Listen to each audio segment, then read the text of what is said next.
partager ici des histoires plus ou moins difficiles, inspirées de faits réels. N'hésitez pas à me partager les vôtres si vous êtes immigré en France ou que vous connaissez des personnes dans ce cas. Vous pouvez également me suivre sur les réseaux sociaux si vous êtes intéressé par l'enseignement du français langue étrangère comme indépendant. Le lien est en description. Je vous souhaite maintenant une excellente écoute.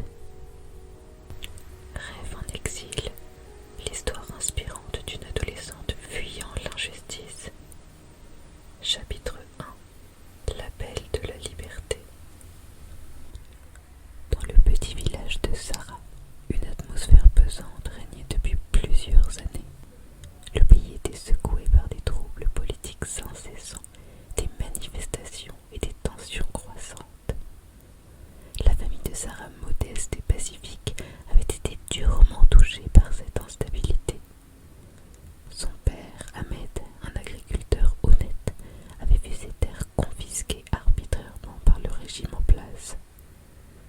Les autorités locales corrompues et oppressives semblaient indifférentes au sort des citoyens ordinaires.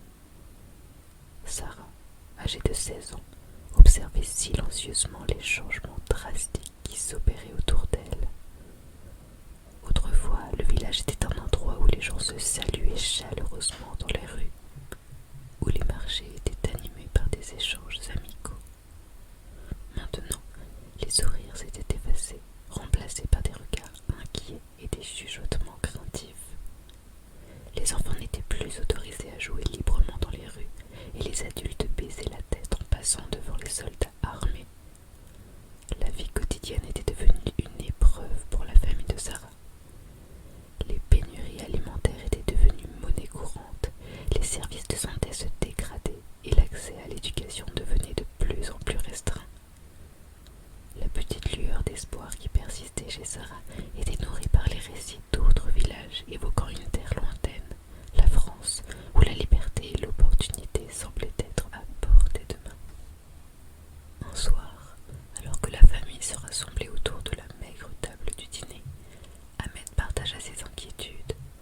Ses yeux fatigués trahissaient le poids de la responsabilité qui reposait sur ses épaules. Nous ne pouvons plus rester ici. La vie devient de plus en plus difficile et je crains pour la sécurité de notre famille, murmura-t-il à sa femme, Leila, et à Sarah.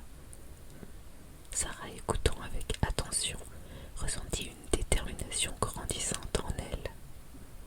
L'idée de quitter le village n'était plus un simple rêve lointain, mais une nécessité pressante. Elle se souvint des sourires de son enfance, des champs verdoyants qui s'étendaient à perte de vue, et elle comprit qu'il était temps de prendre des mesures audacieuses pour protéger ce qu'elle aimait. Le lendemain, Sarah se rendit discrètement à une réunion clandestine organisée par des activistes locaux. Elle y entendit des histoires poignantes de citoyens qui avaient fui vers la France, où ils avaient trouvé refuge et espoir. Ces témoignages empreints de courage et de résilience renforcèrent la détermination de Sarah.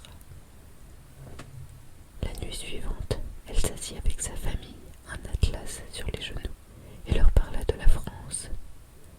Elle partagea les récits qu'elle avait entendus, peignant un tableau d'un pays où la liberté n'était pas un concept abstrait, mais une réalité tangible. Ahmed et Leila, bien qu'hésitants au début, commencèrent à considérer sérieusement l'idée de quitter leur pays natal. La décision fut prise dans l'ombre de la lueur vacillante d'une bougie. Sarah, avec une détermination calme, annonça qu'elle partirait d'abord. Elle se rendrait en France pour établir des bases, trouver un moyen d'accueillir sa famille dans un avenir proche. Les adieux furent déchirants, mais l'espoir d'une vie meilleure l'emporta sur le chagrin. Ainsi commença le voyage